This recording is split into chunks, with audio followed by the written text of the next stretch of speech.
আওয়ামী আমলে আমি নির্যাতিত হয়ে এই ব্যবসাটা হারিয়েছি।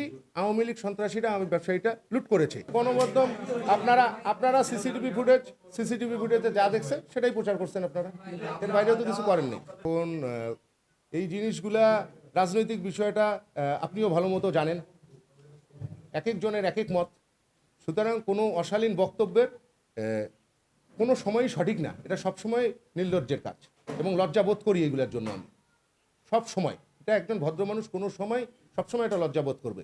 সুতরাং এখানে 100 জনের 100 মত, আর বর্তমান সোশ্যাল মিডিয়ায় তো মতামতের আর শেষ নেই না। তবে গণমাধ্যমে আপনাদের সবার কাছে একটা জিনিস আমি বলতে চাই, আমি কিছু ওইটারও সত্যতা আমি জানি না, কারণ ফেসবুকে এই যে ছবি দেওয়া হয়, ছবি আরেকজনের নাম আমার, এই জিনিসটা মানে আমার কাছে কষ্ট লাগছে। ছবি আরেকজনের নাম আমার ব্যবহার করা হয়েছে, এইটা আমার কষ্ট লাগছে, আমি আন্তরিকভাবে কষ্ট পেয়েছি।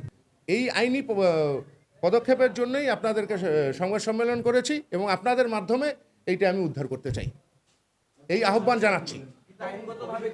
আইনগতভাবেও যাবো আপনাদের মাধ্যমে, সংবাদ সম্মেলনের মাধ্যমে যাবে, আমি আইনগতভাবেও যাবো, দুই মাধ্যমেই যাবো।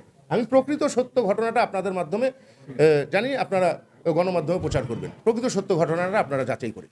আওয়ামী আমলে আমি নির্যাতিত হয়ে এই ব্যবসাটা হারিয়েছি। আওয়ামী লীগ সন্ত্রাসীরা আমি ব্যবসায়ীটা লুট করেছে।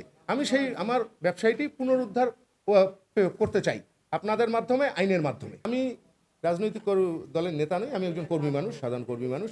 তবে যেই প্রক্রিয়া সেদিন সিসিটিভির ভিডিওছে এটা সম্পূর্ণ নিকারজনক, ঘৃণিত, এটা কোনোভাবেই সাপোর্টযোগ্য না। এবং এইটার সাথে আমি বলেছি, এটার সাথে আমি ব্যক্তিগতভাবে আমি এটার কিছু জানি না।